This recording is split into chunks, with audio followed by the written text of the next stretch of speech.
നമസ്കാരം. ഷെക്കേന ബിഗ് ഡിബേറ്റിലേക്ക് സ്വാഗതം. തലശ്ശേരി അതിരൂപത arch bishop Mar Joseph Pamplany BJP എന്ന് പറഞ്ഞതേയുള്ളൂ. കേട്ട പാതി കേൾക്കാത്ത പാതി. കേരളത്തിലെ ഇടതന്മാരും വലതന്മാരും വടക്കോട്ട് നോക്കി പേടിപ്പിക്കുന്ന പതിവ് നമ്പർ പുറത്തെടുത്ത് കപട ക്രൈസ്തവ പ്രേമത്തിന്റെ മുഖംമൂടി അണിഞ്ഞ് അയ്യോ ക്രൈസ്തവർ BJPയിലേക്ക് പോകുന്നേ എന്ന ആ പഴയ നിലവിളി ശബ്ദമിട്ട് നിറഞ്ഞാടുന്ന ചില കോമഡി രംഗങ്ങൾക്കാണ് ഈ കഴിഞ്ഞ ദിവസം കേരള രാഷ്ട്രീയം സാക്ഷ്യം വഹിച്ചത്. എന്നാൽ ഇന്ന് നിലനിൽപ്പിനായി ചുവപ്പ് ചായത്തിൽ മുങ്ങിയെങ്കിലും ചില തീവ്രവാദി കുറുക്കന്മാരുടെ വർഗീയ ഓരിയിടൽ കേൾക്കുമ്പോൾ തനിക്കോണം പുറത്തെടുക്കുന്ന KT ജലീൽ ഒരു ഭീഷണിയുമായി രംഗത്ത് വന്നിരിക്കുകയാണ്. യുടെ കാലത്തെ 30 വെള്ളിക്കാശിന് തുല്യമായ 300 രൂപ മേടിക്കാൻ ക്രിസ്ത്യാനിയുടെ അല്ലെങ്കിൽ ബിഷപ്പിന്റെ ഉടലിൽ തല കാണില്ല എന്ന ഭീഷണിയുടെ സ്വരത്തിലുള്ള ആ ഫേസ്ബുക്ക് പോസ്റ്റ് വ്യാപകമായ പ്രതിഷേധത്തിനാണ് ഇടയാക്കിയിരിക്കുന്നത്. KT ജലീലിനെതിരെ നിയമ നടപടി സ്വീകരിക്കണമെന്ന ആവശ്യവും അതിശക്തമാണ്. ഈ ഒരു സന്ദർഭത്തിൽ ഒരു കാര്യമാണ് ക്രൈസ്തവർക്ക് കേരളത്തിലെ ഇടതന്മാരെയും വലതന്മാരെയും ഓർമ്മിപ്പിക്കാനുള്ളത്. ആരാണ് ക്രൈസ്തവരുടെ തല വെട്ടുന്നത്, ആരാണ് ക്രൈസ്തവരുടെ കൈ വെട്ടുന്നത്, കാല് വെട്ടുന്നത് എന്ന് ക്രൈസ്തവർക്ക് നന്നായി അറിയാം. മാത്രമല്ല, തെരഞ്ഞെടുപ്പ് കാലത്ത് വെളുവിളെ ചിരിച്ച് നൈസായി ക്രൈസ്തവർക്കിട്ട് പണി തരുന്നത് ആരാന്നും ഇപ്പോൾ ക്രൈസ്തവർക്കറിയാം. കാലം മാറി. ഈ ചർച്ചയിൽ ഇന്ന് നമ്മോടൊപ്പം ചേരുന്നു പൂഞ്ഞാർ മുൻ MLA ശ്രീ PC ജോർജ്, ഒപ്പം BJP നേതാവ് അഡ്വക്കേറ്റ് ശ്രീ നോബിൾ മാത്യു, കാസയുടെ പ്രസിഡന്റ് ശ്രീ കെവിൻ പീറ്റർ, ഒപ്പം റിട്ടയർഡ് SP ശ്രീ ജോർജ് ജോസഫിനെയും ഈ ചർച്ചയിൽ നാം പ്രതീക്ഷിക്കുന്നു.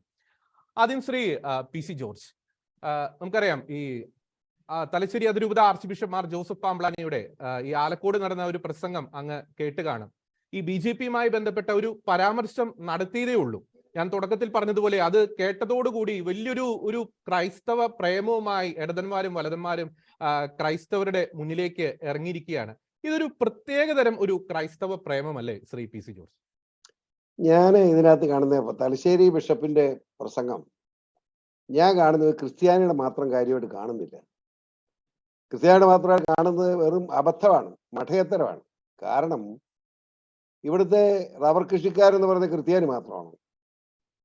മധ്യ തിരുവിതാംകൂർ പ്രതിച്ച അദ്ദേഹം കണ്ണൂർ കാസർഗോഡ് മേഖല വെച്ചുകൊണ്ടായിരിക്കാൻ പറഞ്ഞെങ്കിൽ അതിലും അതീതമാണ് നമ്മുടെ കോട്ടയം, ഇടുക്കി, ആലപ്പുഴ, പത്തനംതിട്ട, തൃശ്ശൂർ ജില്ലയിലുള്ള കൃഷിക്കാരൻ. ഇത് ക്രിസ്ത്യാനി മാത്രമൊന്നുമല്ല, എല്ലാ വിഭാഗത്തിൽപ്പെട്ട കൃഷിക്കാരും ഉൾപ്പെട്ടവർക്ക് വേണ്ടിയാണ് പിതാവ് പറഞ്ഞത്. അപ്പൊ പിന്നെ അതിന് ഇത്ര വിഷമിക്കേണ്ട കാര്യം തന്നെ? എനിക്കറിയത്തില്ല, പിതാക്കന്മാർക്ക് പറയാവോ എന്നൊക്കെയാണ് ചോദിക്കുക. എനിക്ക് അതിന് മറുപടി ഞാൻ പറയാം. അതായത് ഞാൻ ഓർക്കായിരുന്നു, വെള്ളാപ്പള്ളി നടേശൻ എത്രയോ ശക്തമായി അദ്ദേഹത്തിന്റെ സമുദായത്തിന് വേണ്ടി അദ്ദേഹം പറയുന്നു. അദ്ദേഹത്തെ ആരെങ്കിലും കുറ്റപ്പെടുത്തുന്ന കാര്യമുണ്ട്? അദ്ദേഹത്തിന്റെ സമുദായത്തിന്റെ കാര്യം അദ്ദേഹം പറയുന്നു. കേരളത്തിലെ ഈഴവ സമുദായത്തിന് ഒരു ഗുരുദേവന് ശേഷം ഈ സമുദായത്തെ ഒന്നിപ്പിക്കുന്ന ഏറ്റവും വലിയ നേതൃത്വം കൊടുത്ത ആളാണ് വെള്ളാപ്പള്ളി നടേശൻ. ആർക്കാ നിഷേധിക്കാൻ പറ്റുന്നത്? അദ്ദേഹം സംസാരിക്കുന്ന ആരെങ്കിലും കുറ്റം പറയുന്നുണ്ടോ? നമ്മുടെ NSSന്റെ പ്രിയങ്കനായ സുകുമാരൻ നായരിലെ മണിച്ചേട്ടൻ വളരെ ശക്തമായ ഭാഷ സമുദായത്തിന് വേണ്ടി സംസാരിക്കുന്നുണ്ട്. സമുദായം മാത്രമല്ല, മൊത്തമായ കാര്യം അദ്ദേഹം പറയുന്നുണ്ട്. അവരോട് ആരോടും ഇല്ലാത്ത രീതിയിൽ പിതാക്കന്മാർ മിണ്ടിയാലോട്ട് തലയിലോട്ട് കയറുന്ന പരിപാടി ഉണ്ടല്ലോ, അത് നിർത്തിച്ചേ പറ്റൂ. ഞാൻ ഓർക്കായിരുന്നു, നമ്മുടെ പാലാ പിതാവ് കൊറലങ്ങാട് പള്ളിയിൽ വെച്ച് പ്രസംഗത്തിൽ അദ്ദേഹം പറഞ്ഞു, ലവ് ജിഹാദ് ഉണ്ട്. ലവ് ജിഹാദ് മാത്രമല്ല, ലവ് ജിഹാദ് പോലെ തന്നെ മാഫിയ, നമ്മുടെ മാഫിയ ഉണ്ട്, ജിഹാദുണ്ട്, മയക്കുമരുന്ന് മാഫിയ ഉണ്ട്. നിങ്ങൾ ഇതിൽ അടിപ്പെടാതെ മക്കളെ ജീവിക്കണം. കാരണവന്മാർ ശ്രദ്ധിക്കണം, നിങ്ങൾ പെൺകുട്ടികളും പാൺകുട്ടികളും ഇരിക്കാം, നിങ്ങൾ മക്കളെ നിങ്ങൾ ശ്രദ്ധിക്കണം എന്ന് അദ്ദേഹം പ്രസംഗിച്ച്. എന്തായിരുന്നു അദ്ദേഹത്തിന്റെ അരമനയിലോട്ട് 3000 എണ്ണ പോയേ, മനസ്സിലായില്ലേ? ആര്? ISIക്കാരല്ലേ പോയത്? ഇവിടെ മുസ്ലിം വിരുദ്ധത പറയാൻ ഞാൻ ആഗ്രഹിക്കുന്നില്ല. കാരണം ഇന്ത്യൻ ദേശീയതയിൽ എത്രയോ മുസ്ലിം സഹോദരങ്ങളുണ്ട്. അവരെ ഒക്കെ അപമാനിക്കുന്ന രീതിയിലേക്ക് ISIയും നമ്മുടെ KT ജലീൽ ആരാള്, അയാൾ ആരാളെന്ന് മനസ്സിലാക്കിയിട്ട് അയാളെ പറ്റി വർത്താനം. ഞാൻ അയാളെ പറ്റി അയാൾ പറഞ്ഞതിന് മറുപടി പറയുന്ന തന്തയ്ക്ക് പറഞ്ഞു, ഞാൻ അത് പറയുന്നില്ല, എന്റെ മര്യാദ കൊണ്ട്. അവരയാളുടെ പിതാവിനെ അങ്ങ് തിന്നുകളെ, അവരെ കാല് വിട്ടു, ആ പിതാവിന്റെ കഴുത്ത് വിട്ടു എന്നല്ലേ പറഞ്ഞത്. ജലീലിനെ എനിക്കറിയാം, അയാൾ ആരാ? അയാൾ മന്ത്രിയായിട്ട് രാജിവെച്ചവനാണല്ലോ. അയാൾ എങ്ങായിരുന്നു? മുൻസിമി അല്ല, പ്രവർത്തകൻ. Jamaat-e Islami Yes, yes. സിമിയായി. അവിടുന്ന് പോപ്പുലർ ഫ്രണ്ടിൽ പോയി. പോപ്പുലർ ഫ്രണ്ടിൽ പോയ എന്തിനാ? വിപ്ലവം പോരെന്ന് പറയാം. പോപ്പുലർ ഫ്രണ്ടിൽ പോയെ മനസ്സിലായി, വർഗീയത പോരെന്ന്. അത് കഴിഞ്ഞ് SDPI ആയി. ഇതിനെല്ലാം ചുമക്കാൻ പിണറായി. കാരണം ഫാരൂഖ് അബൂബക്കർ എന്ന ലോക കൊള്ളക്കാരന്റെ കയ്യിൽ ഇരിക്കുകയല്ലേ ഇതെല്ലാം. അയാളുടെ ചെലവിലല്ലേ ഇതെല്ലാം നടക്കുന്നത്. അയാളുടെ മരുമകനല്ലേ കേരളത്തിൽ മന്ത്രിയായിട്ടിരിക്കുന്നത് റിയാസ്. ഈ പിണറായി വിജയനെയും അവരെ അമക്കി കഴിഞ്ഞു. പിണറായി വിജയനും ഇപ്പോ ഇടതുപക്ഷം വലതുപക്ഷം എന്ന് പറഞ്ഞാൽ പോരാ, പിണറായി വിജയൻ നേരിട്ട് ഇടപെടുന്ന നിലയിലേക്ക് ഇവിടുത്തെ മുസ്ലിം ഭീകരത വളർന്നിരിക്കുന്നു. ദേശീയ മുസ്ലിങ്ങൾ ഇതിൽ വേദനിക്കുന്നവരാണ്. അവരാരും ഇതിന് കൂട്ടുനിൽക്കുന്നവരല്ല. അവർ ഈ പണിക്കും പോകത്തില്ല. അപ്പോ ഞാൻ പറഞ്ഞു വന്നത്, ഇത് പിതാവ് പറഞ്ഞ ഏതെങ്കിലും മതത്തിന് വേണ്ടിയായിട്ട് കണക്കാക്കുന്നത് ശരിയല്ല. അദ്ദേഹം പറഞ്ഞപ്പം ക്രൈസ്തവ സമൂഹത്തെ പറ്റി ചിന്തിച്ചിട്ടുണ്ടാവും.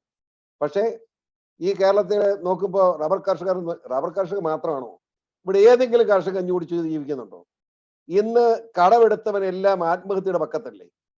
ഏത് മേഖലയെടുത്ത് പരിശോധിച്ചോളൂ. സഹകരണ ബാങ്കിലെ ഞാൻ ഒറ്റ എണ്ണം പറയാം. ഈരാറ്റുപേട്ടിൽ ഒരു വക്കീല്, ആ വക്കീൽ ആരാന്ന് വെച്ചാൽ കഴിഞ്ഞ 2016 എനിക്കെതിരായിട്ട് നിന്ന സ്ഥാനാർത്ഥിയാ മോഹൻ തോമസ്.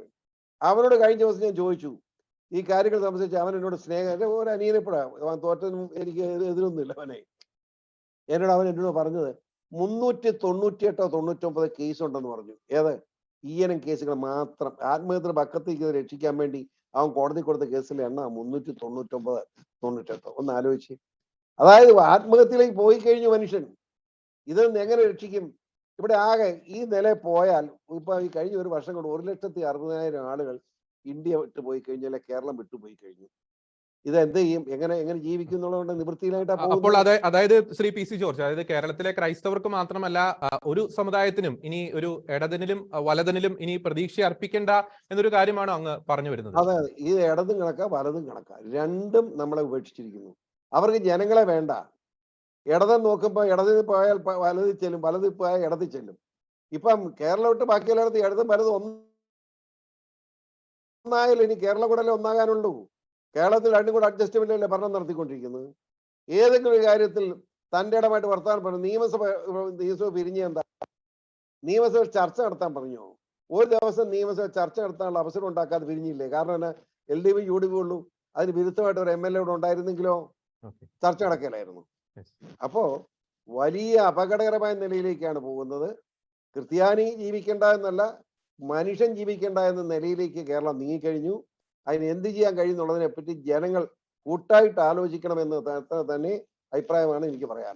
ഒപ്പം തന്നെ ശ്രീ PC ജോർജ്, ഈ തലശ്ശേരി അതിരൂപത arch bishop Mar Joseph Pamplany ഈ കർഷകന്റെ പക്ഷത്ത് നിലകൊള്ളുന്നവന് വോട്ടുണ്ട് എന്ന് പറഞ്ഞൊരു കാര്യം, അത് കേന്ദ്ര സർക്കാരുമായി ബന്ധപ്പെടുത്തി ഒരു ആലങ്കാരികമായിട്ട് പറഞ്ഞു. പക്ഷേ ഒരു BJP അനുഭാവത്തിലേക്ക് ഒരു ക്രൈസ്തവ സമുദായം പോകുന്നു എന്നൊരു പ്രചരണം. പക്ഷേ ആ പ്രചരണം എന്തുകൊണ്ടാണ് ഇവിടുത്തെ ഇടത് വലത് മുന്നണികളിൽ ഒരു നെഞ്ചിടിപ്പ് കൂട്ടുന്നത്?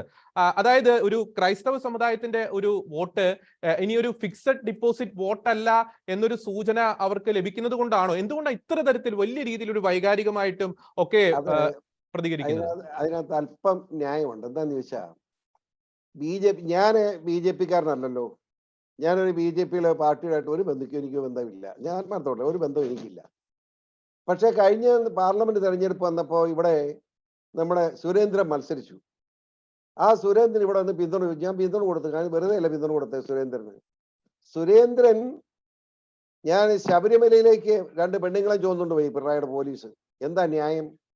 അത് ഞാൻ എതിർക്കാതിരിക്കാൻ പറ്റും? ഞാൻ ഇവിടുത്തെ MLA ഒന്നിലും എതിർക്കാൻ, ഞാനിപ്പോൾ എരുമേലി വരെ എൻ്റെ നിയോജകമണ്ഡലമാണ്. MLA ഒന്ന് എതിർക്കാതിരിക്കും? ഞാൻ എതിർത്തു, തടഞ്ഞു, തർക്കം ഉണ്ടായി. പോലീസ് ഞാനും കൂടെ വെടിവെപ്പുണ്ടാവുന്ന നിലവരെ വന്നു. ഭയങ്കര ബഹളമായിരുന്നു. എല്ലാ രാഷ്ട്രീയക്കാരും അവിടെ വന്ന് ചിരിച്ച് കളിച്ച് വർത്താനം പറഞ്ഞ് പത്തനംതിട്ട പോയി കുത്തിയിരിക്കുക. അതുകൊണ്ട് പെണ്ണുങ്ങളെ കയറാതിരിക്കുമോ? പെണ്ണുങ്ങളെ കയറ്റുകളെന്ന് പറഞ്ഞ് ഞാൻ പോലീസും ഫോറസ്റ്റുകാരും സത്യത്തിൽ മനസ്സുകൊണ്ട് തന്നെ അനുകൂലം. ഞാൻ അവിടെ നിന്ന് മടുത്തു.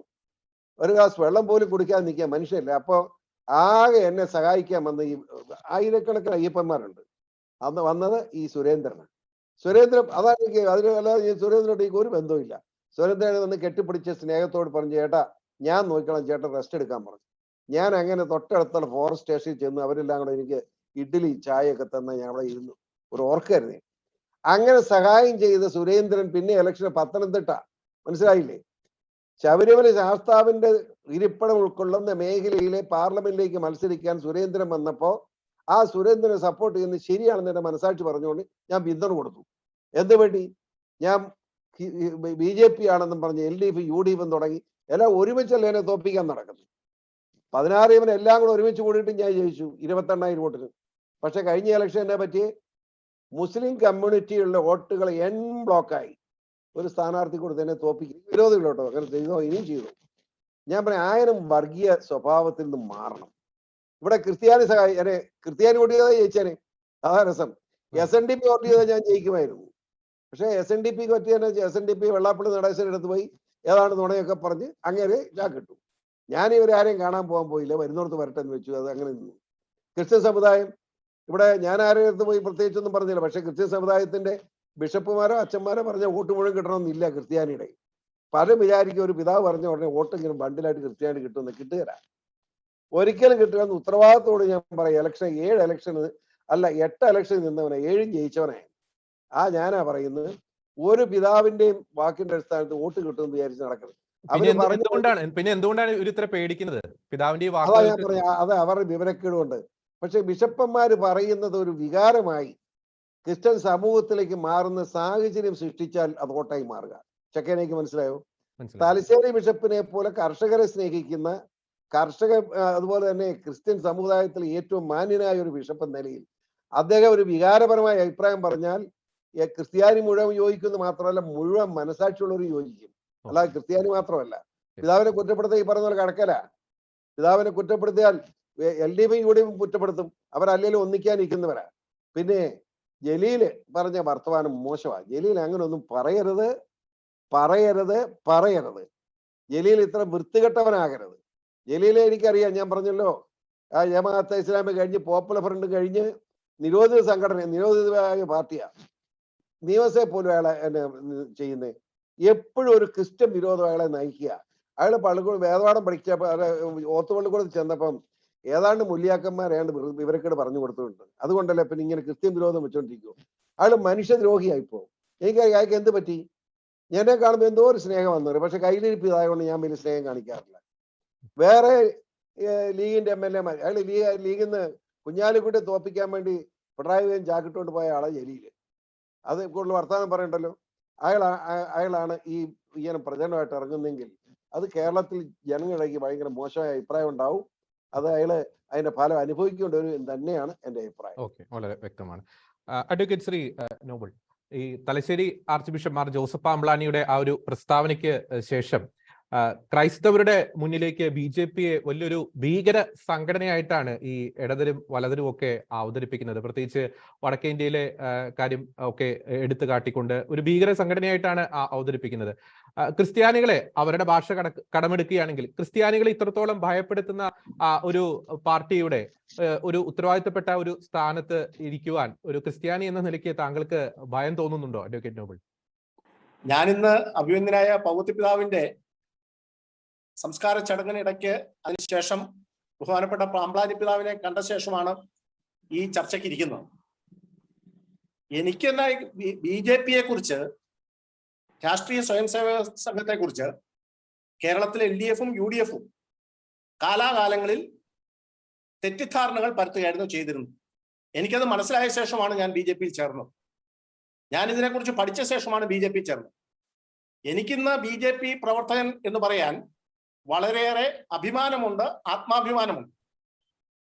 ഇപ്പൊ ഇവിടെ പറയുന്ന കാര്യങ്ങൾ ഓരോ തെരഞ്ഞെടുപ്പ് വരുമ്പോഴും ഇവിടെ UDFനെ പിന്തുണയ്ക്കുന്ന പത്രങ്ങൾ സ്വാഭാവികമായിട്ടും അവിടെ പള്ളി ആക്രമിച്ചു, ഇവിടെ പള്ളി ആക്രമിച്ചു എന്ന് പറഞ്ഞ് ഇറങ്ങും.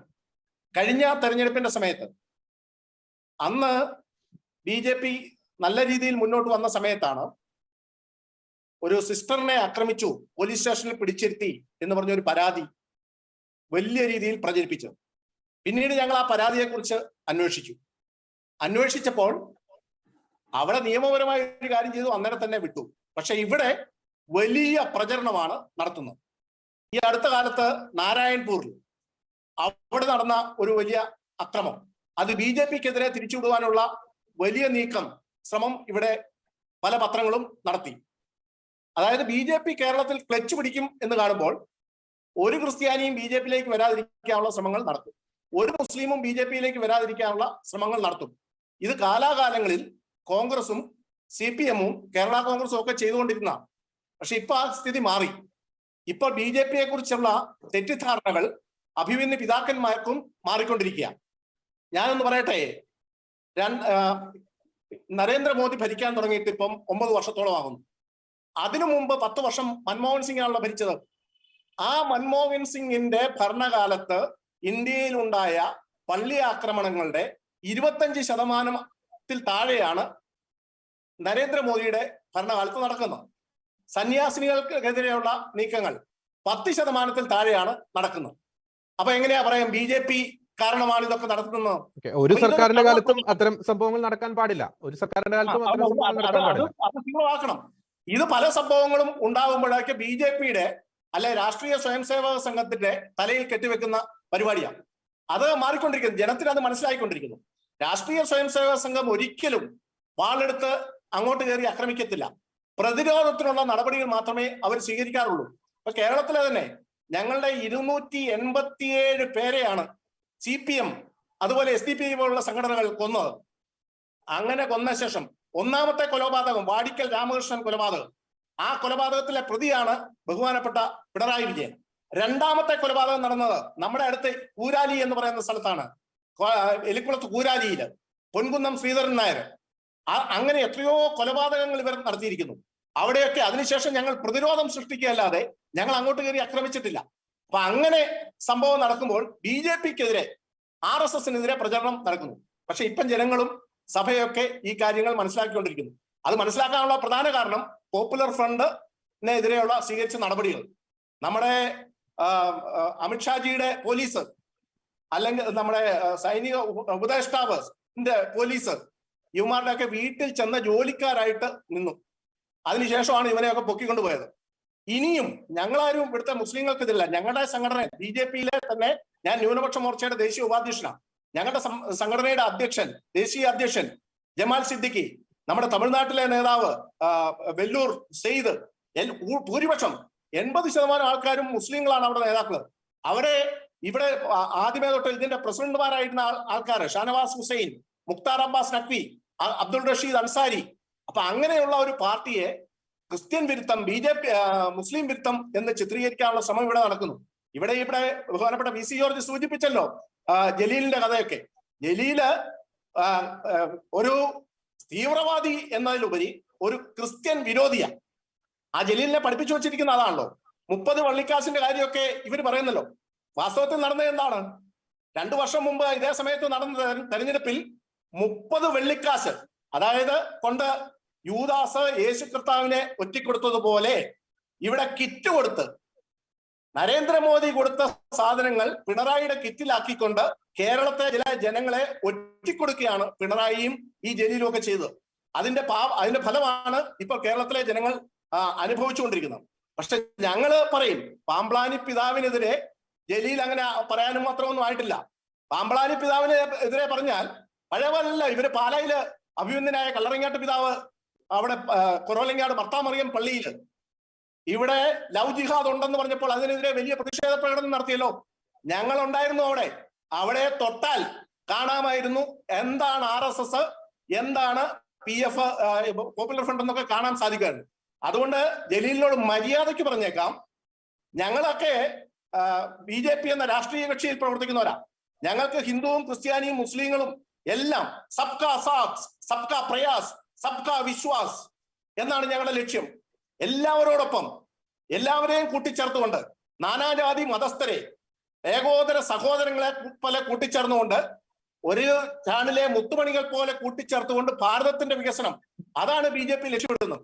അങ്ങനെ മുന്നോട്ട് പോകുമ്പോൾ ഒരു സമുദായത്തെ മാത്രം, സമുദായ നേതാവിനെ മാത്രം, ആത്മീയ നേതാവിനെ മാത്രം മാറ്റി നിർത്തിക്കൊണ്ട് ആക്രമിക്കാനാണ് ജലീലിന്റെ ഭാവമെങ്കിൽ ജലീലെ നിങ്ങൾക്ക് തെറ്റുപറ്റി. അപ്പൊ കഴിഞ്ഞ ദിവസം ഇന്നലെ ഞാൻ ബഹുമാനപ്പെട്ട CB മാത്യൂസ്, കേരളത്തിലെ പഴയ DGP, അദ്ദേഹത്തെ കാണുകയുണ്ടായി. അദ്ദേഹം എന്നോട് പറഞ്ഞു, തലശ്ശേരി പിതാവിനോട് പറയണം, ഇമാര് ചിലപ്പോൾ കള്ളക്കേസൊക്കെ കൊടുക്കും, പിണറായിയുടെ ഒക്കെ സ്ഥിരം പരിപാടിയാണല്ലോ, കള്ളക്കേസിൽ കൊടുക്കുക, ഒന്നും കൊണ്ട് പേടിക്കേണ്ട, ഒരു കേസും എടുക്കാൻ പറ്റൂല. തെരഞ്ഞെടുപ്പ് കമ്മീഷന് പരാതി കൊടുത്തിട്ടുണ്ടല്ലോ. തെരഞ്ഞെടുപ്പ് ഇന്ന് കമ്മീഷൻ ജലീൽ പറഞ്ഞ പ്രസ്താവന വാസ്തവത്തിൽ കേസെടുക്കേണ്ടതല്ലേ? എന്തിനാ കേസെടുക്കാത്തത്? ഈ ജലീൽ കേരളമൊക്കെ MP ഗോവിന്ദൻ മാഷിന്റെ കൂടെ പോയി പ്രസംഗിച്ചല്ലോ. അങ്ങനെ പ്രസംഗിച്ചിട്ട് എന്തുണ്ടായി? ഒന്നും ഉണ്ടാകാൻ പോകുന്നില്ല. കേരളത്തിൽ വലിയ മാറ്റം ഉണ്ടാകാൻ പോവാ. തലശ്ശേരിയിലെ ബഹുമാനപ്പെട്ട തിരുമേനി പറഞ്ഞത്, പാമ്പ്ളാനി പിതാവ് പറഞ്ഞത് ഈ നാട്ടിലെ കർഷകരുടെ പ്രശ്നമാണ്. പാമ്പ്ളാനി പിതാവിന് കൈവെള്ളയിൽ മാത്രമല്ല ആത്മാവിൽ പോലും തഴമ്പുള്ള ഒരു കർഷകന്റെ പുത്രനാണ് പാമ്പ്ളാനി പിതാവ്. അദ്ദേഹം പറഞ്ഞ ഈ കാര്യം മാത്രമല്ല പറഞ്ഞത്, റബ്ബർ വില 300 രൂപ ആക്കണം. ഇവിടെ UDF-നും LDF-നും അന്തസ്സുണ്ടായിരുന്നെങ്കിൽ, രാഷ്ട്രീയമായിട്ട് ഒരു മത്സരം, ഒരു സ്പോർട്സ്മാൻ സ്പിരിറ്റ് ഉണ്ടായിരുന്നെങ്കിൽ അവർ പറയേണ്ടിയിരുന്നത് എന്താണ്? ശരി, ഞങ്ങൾ BJP-യെ വെല്ലുവിളിക്കുന്നു, ഈ 300 രൂപ ആക്കിത്തരട്ടെ, നരേന്ദ്രമോദിയെ ഞങ്ങൾ വെല്ലുവിളിക്കുന്നു. അങ്ങനെ പറയുന്നതിന് പകരം നേരെ തിരിച്ച് 30 വെള്ളിക്കാശാണ് എന്നൊക്കെ പറയുന്നത്. 30 പഴയ കാലത്തെ 30 വെള്ളിക്കാശല്ല, നരേന്ദ്രമോദിയുടെ 300 എന്നൊക്കെ പറയുന്നത്, അത് എന്തിനു വേണ്ടിയാ പറയുന്നതെന്ന് ഈ നാട്ടിലെ ജനങ്ങൾക്ക് അറിയാം. ഇതിനെതിരെ ശക്തമായ പ്രതിഷേധം ഉണ്ടാകും. ഇനിയും ഞങ്ങളെ BJP-യെ ഒറ്റതിരിഞ്ഞ് ആക്രമിക്കാനാണെങ്കിൽ ഈ രാജ്യത്ത് നിങ്ങൾ ഉദ്ദേശിക്കുന്നതിലും അപ്പുറം ക്രിസ്ത്യാനികളും മുസ്ലിങ്ങളും BJP-യിലേക്ക് കടന്നു വന്നുകൊണ്ടിരിക്കുക. അപ്പൊ അങ്ങനെ കടന്നു വന്നുകൊണ്ടിരിക്കുക. സാധാരണ കേരളത്തില് ഭൂരിപക്ഷ ഹിന്ദു പാർട്ടി നേരത്തെ CPM ആയിരുന്നു. പണ്ടൊക്കെ അവര് ജയിച്ചിരുന്ന അങ്ങനെയാണ്, ഭൂരിപക്ഷ ഹിന്ദു വോട്ട് കൊണ്ടാണ് ജയിച്ചിരുന്നത്. ഇന്ദിരാഗാന്ധിയുടെ മരണശേഷം സുരേഷ് കുറുപ്പ് 84 ഡിസംബർ മാസം കോട്ടയത്ത് ജയിച്ച എങ്ങനെയാ? ഭൂരിപക്ഷ ഹിന്ദു വോട്ടാ. അപ്പൊ ആ രാഷ്ട്രീയം എന്നും പയറ്റിയിട്ടുള്ളതാണ് CPM. ഇന്ന് ആ രാഷ്ട്രീയത്തിനോടൊപ്പം പോപ്പുലർ ഫ്രണ്ടുകാരുടെ വോട്ടും കൂടെ പിടിക്കുന്നു. അതുകൊണ്ടാണല്ലോ അഭിമന്യു എന്ന ചെറുപ്പക്കാരൻ, ആ ചെറുപ്പക്കാരന്റെ ചങ്കിലേക്ക് കത്തി കുത്തി ഇറക്കിയ ആ പ്രതി ഇതുവരെ ആ പ്രതി പകല് SFI-യും രാത്രി SDPI-യുമാണ്. അങ്ങനെയുള്ള പ്രതിനിധികളെ പുറത്തു കൊണ്ടുവരാത്ത ആ CPM ഇപ്പോൾ കേരളത്തിൽ നടന്നുകൊണ്ടിരിക്കുന്ന ഒരു ചിന്താഗതിക്കെതിരെ ഇവിടുത്തെ കർഷകർ ഒന്നാകെ BJP-ക്ക് അനുകൂലമായിട്ട് സംസാരിക്കുമ്പോൾ അവരെ BJP-ആയിട്ട് ബാർഗെയിൻ ചെയ്യണം. ഒരു സമൂഹം അങ്ങനെയാണ്, ബാർഗെയിൻ ചെയ്ത് വേണം പ്രവർത്തിക്കാൻ, അവരുടെ കാര്യങ്ങൾ നേടിയെടുക്കണം. അങ്ങനെ ചെയ്യുമ്പോൾ അതിനെതിരെ കൊഞ്ഞനം കാണിക്കുന്ന പരിപാടി ഈ ജലീൽ ചെയ്യാണ്. ജലീൽ എന്താണ് ചെയ്തിരിക്കുന്നത്? ജലീൽ മുസ്ലിം സമുദായത്തിന് വേണ്ടി എന്താണ് ചെയ്തിട്ടുള്ളത്? ആ സമുദായത്തിനൊന്നും വേണ്ടിയല്ല ചെയ്തത്, ജലീൽ സ്വന്തം പരിപാടിക്ക് വേണ്ടിയാണ് ചെയ്തിട്ടുള്ളത്. പണ്ട് കാലത്തെ ബഹുമാനപ്പെട്ട PC ജോർജ് ഇവിടെ സൂചിപ്പിച്ചു ജലീലിന്റെ ചരിത്രം. അന്ന് കുഞ്ഞാലിക്കുട്ടിയുടെ കേസ് ഉണ്ടായിരുന്നപ്പോൾ, റെജീന കേസ്, ശ്രീദേവി കേസൊക്കെ ഉണ്ടായിരുന്നപ്പോൾ, വാസ്തവത്തിൽ അന്നത്തെ CPM-ന്റെ നയം എന്തായിരുന്നു? അന്ന് ഈ കേസ് CBI-ക്ക് വിടണം. അന്ന് കേന്ദ്രത്തിൽ വാജ്പേയി ഭരിച്ചുകൊണ്ടിരുന്ന സമയമാണ്. ആ കേസ് CBI-ക്ക് വിടണം എന്നുള്ളതായിരുന്നു സാധാരണഗതിയിൽ ഒരു CPM-കാരൻ ചിന്തിക്കേണ്ടത്. പക്ഷെ അവര് CBI-ക്ക് വിടുന്നതിനെ എതിർത്തു. എന്തിനാ CBI-ക്ക് വിടുന്നതിനെ എതിർത്ത്? അപ്പൊ കുഞ്ഞാലിക്കുട്ടിയും ഒക്കെ ഇവരൊക്കെ തമ്മിൽ ഒരു അന്തർധാരയുണ്ട്. അപ്പൊ ആ അന്തർധാരയിൽ കൂടെ അടുത്ത പ്രാവശ്യം ജയിക്കാനാണ് ഭാവമെങ്കിൽ എനിക്ക് തോന്നുന്നില്ല നടക്കുമെന്ന്. കേരളത്തിലെ ജനങ്ങൾ കാര്യമൊക്കെ, ഞങ്ങളൊക്കെ ചെറുപ്പകാലത്ത് ഞങ്ങളും വിശ്വസിച്ചിരുന്നു RSS എന്ന് പറഞ്ഞാല് മഹാത്മാഗാന്ധിയെ കൊന്ന പ്രസ്ഥാനം എന്നൊക്കെയാണ് ഞങ്ങളും വിശ്വസിച്ച് ഞങ്ങളെ പഠിപ്പിച്ച് പറഞ്ഞിരുന്ന ആളാണ്. പക്ഷെ ഇന്ന് അതൊക്കെ മാറി. ഞങ്ങളും കാര്യങ്ങൾ മനസ്സിലാക്കി. ആ കാര്യങ്ങൾ മനസ്സിലാക്കിയ ചെറുപ്പക്കാരുടെ ആൾക്കാര്, പുതിയ തലമുറ, ആ തലമുറ ഇന്ന് ഭാരതം ഭരിച്ചുകൊണ്ടിരിക്കുന്ന BJP-ക്ക് അനുകൂലമായിട്ട് ചിന്തിക്കും. ഞാനൊന്ന് പറയട്ടെ, ഞാൻ ഇന്ത്യയിലെ പല സംസ്ഥാനങ്ങളിലും കഴിഞ്ഞ മാസങ്ങളായിട്ട് പോകാൻ എനിക്ക് ഒരു ഭാഗ്യം ലഭിച്ചു. ഞാൻ അവിടെ ചെന്നപ്പോൾ എനിക്കൊരു മനസ്സിലായി, രാഹുൽ ഗാന്ധി താടി വളർത്തിയാലും, രാഹുൽ ഗാന്ധി താടി വടിച്ചാലും, രാഹുൽ ഗാന്ധി ക്ലീൻ ഷേവ് ചെയ്താലും, രാഹുൽ ഗാന്ധി പ്രിയങ്ക ഗാന്ധിയെ ആലിംഗനം ചെയ്താലും, രാഹുൽ ഗാന്ധി സോണിയാഗാന്ധിയെ ആലിംഗനം ചെയ്താലും, രാഹുൽ ഗാന്ധിയും പിണറായി വിജയനും ഒരുമിച്ച് നിന്നാലും, രാഹുൽ ഗാന്ധിയും സ്റ്റാലിനും ഒരുമിച്ച് നിന്നാലും സംശയം വേണ്ട, വരാൻ പോകുന്ന പാർലമെന്റ് തെരഞ്ഞെടുപ്പിൽ 400-ലധികം സീറ്റുമായിട്ട് BJP ഭാരതം ഭരിക്കാൻ പോവുക. ഈ യാഥാർത്ഥ്യം കേരളത്തിലെ ജനങ്ങൾ മനസ്സിലാക്കി കഴിയുമ്പോൾ കേന്ദ്രവുമായി സഹകരിക്കുന്ന MP-മാർ ഇവിടെ ഉണ്ടാകാൻ വേണ്ടിയുള്ള പ്രവർത്തനങ്ങൾ കേരളത്തിലെ ജനങ്ങളും ചിന്തിക്കും. അത് പല രീതിയിൽ ചിന്തിക്കും.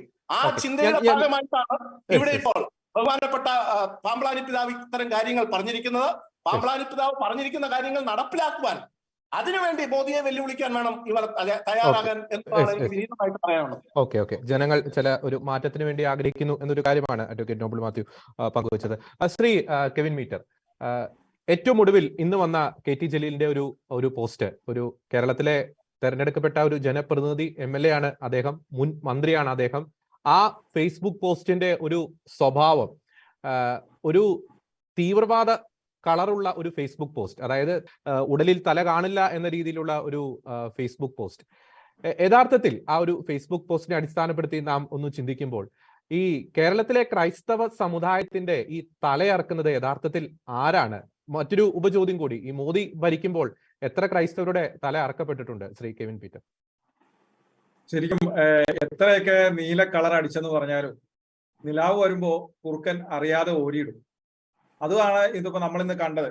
എത്രയൊക്കെ കമ്മ്യൂണിസത്തിൽ പൊതിഞ്ഞെന്ന് പറഞ്ഞാലും ജലീലിന്റെ ഉള്ളിലെ പഴയ തീവ്രവാദി അറിയാതെ ഉണരും. അതാണ് ഇന്ന് അദ്ദേഹം പറഞ്ഞത്.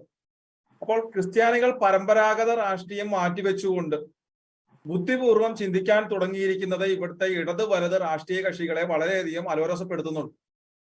കാരണം ക്രിസ്ത്യാനിയെ എപ്പോഴും മണ്ടന്മാരാക്കിക്കൊണ്ട് ചില പ്രശ്നങ്ങളൊക്കെ ഉണ്ടാക്കിക്കൊണ്ട് അതൊക്കെ ഊതിപ്പെരുപ്പിച്ച് കാണിച്ച് വെറും വിഡ്ഢികളാക്കിക്കൊണ്ട് അവരുടെ വോട്ട് മേടിച്ച് മറ്റ് സമുദായങ്ങൾക്ക് വേണ്ടുന്ന കാര്യങ്ങൾ ചെയ്തു കൊടുത്തുകൊണ്ട് ക്രിസ്ത്യാനി ഇങ്ങനെ വായും പൊളിച്ചു നിൽക്കുന്ന അതേ അവസ്ഥ തന്നെ ഇനിയും തുടരണം എന്നുള്ളത് കൊണ്ടാണ് അവർ ഇത്തരത്തിലൊരു കാര്യവുമായിട്ട് എത്തിയിരിക്കുന്നത്.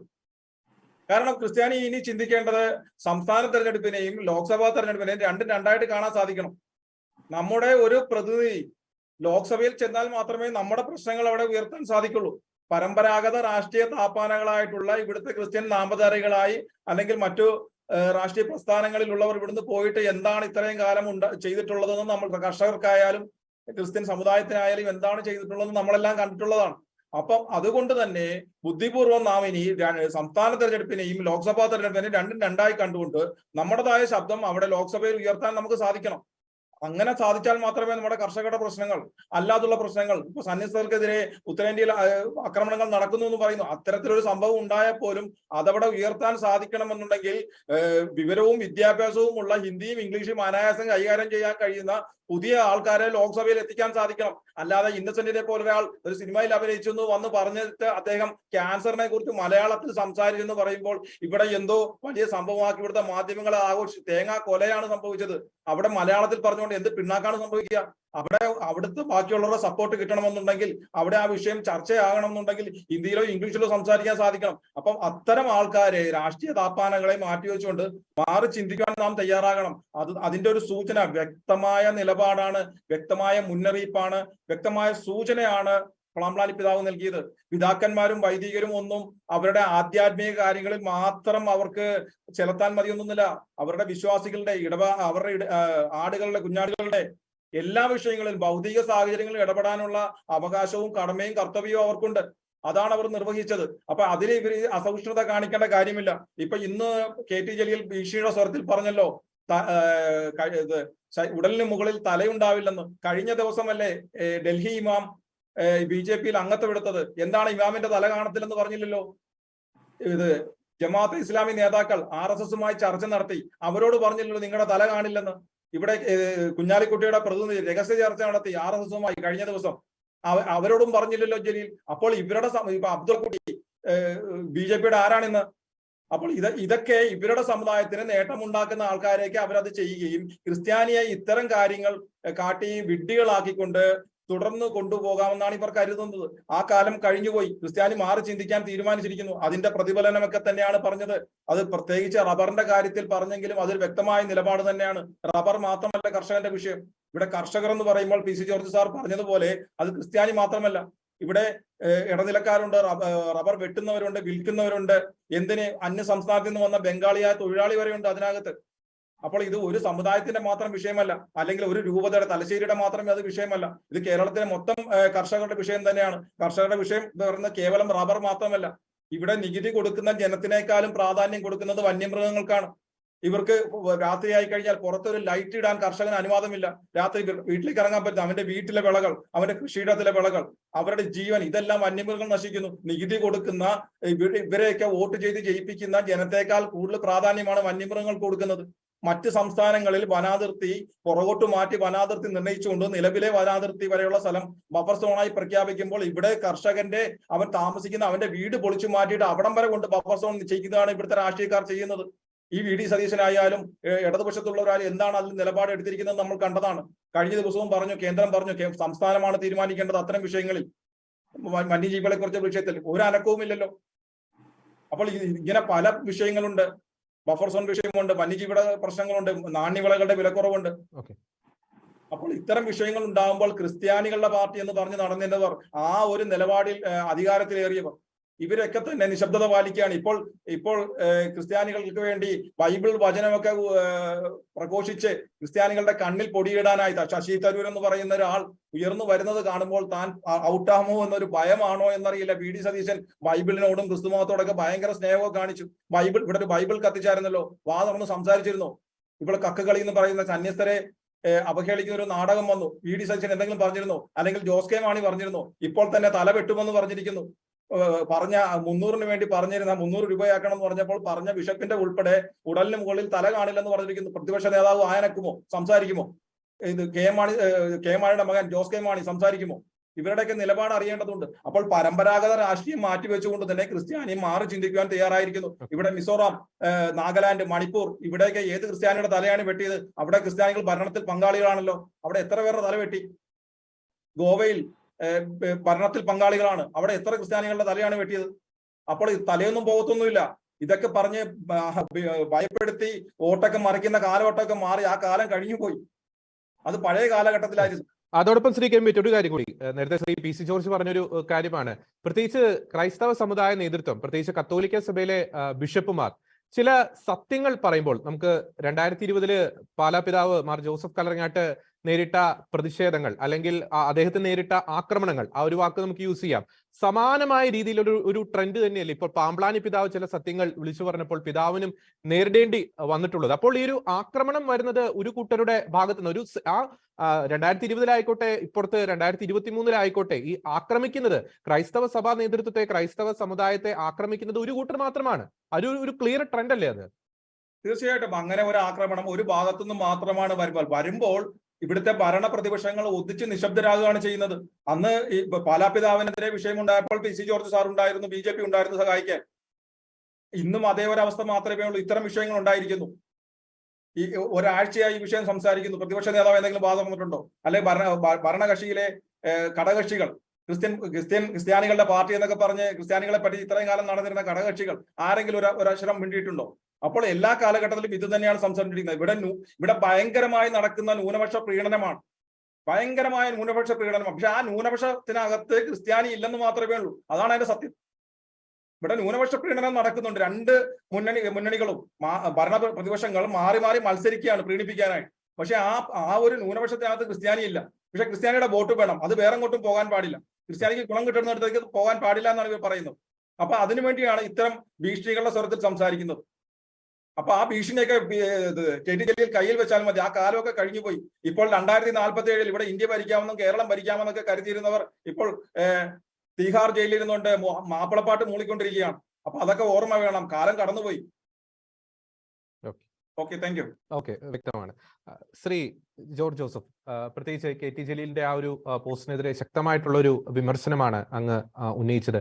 ഒരു നിയമപാലകൻ എന്ന നിലയിൽ ആ ഒരു പോസ്റ്റിനെതിരെ ഒരു ശക്തമായൊരു നിയമ നടപടി കെ.ടി. ജലീലിനെതിരെ സ്വീകരിക്കേണ്ടതല്ലേ? മാത്രം ഇത് ആദ്യമായി സംഭവിക്കുന്നതല്ല. കെ.ടി. ജലീലിന്റെ ഉള്ളിൽ നേരത്തെ ശ്രീ കെവിൻ പീറ്റർ പറഞ്ഞതുപോലെ ഈ നീലക്കുറുക്കൻ ഓരിയിടുന്നു എന്ന് നാം പറയുന്നത് പോലെ അദ്ദേഹത്തിന്റെ ഉള്ളിലെ പഴയ ആ സെമി പ്രവർത്തകൻ പല സന്ദർഭങ്ങളിലും സടകുടഞ്ഞ് എഴുന്നേൽക്കുന്ന ചില കാഴ്ചകൾ, ഈ ആസാദി കാശ്മീർ പോലുള്ള ചില പരാമർശങ്ങൾ, ഒപ്പം ക്രൈസ്തവ സമുദായത്തെ ടാർഗറ്റ് ചെയ്തുകൊണ്ടുള്ള ചില പരാമർശങ്ങൾ. നമുക്കറിയാം, ലോകായുക്ത ആ ഒരു വിധി വന്നപ്പോൾ 2 ജഡ്ജിമാരുണ്ടായിരുന്നു. അത് ക്രൈസ്തവ നാമധാരിയായ ആ ഒരു ജഡ്ജിനെ മാത്രം ടാർഗറ്റ് ചെയ്തുകൊണ്ട് അദ്ദേഹം ആളുകൾ സാമൂഹ്യ മാധ്യമങ്ങളിലൂടെ അധിക്ഷേപങ്ങൾ ചൊരിഞ്ഞു.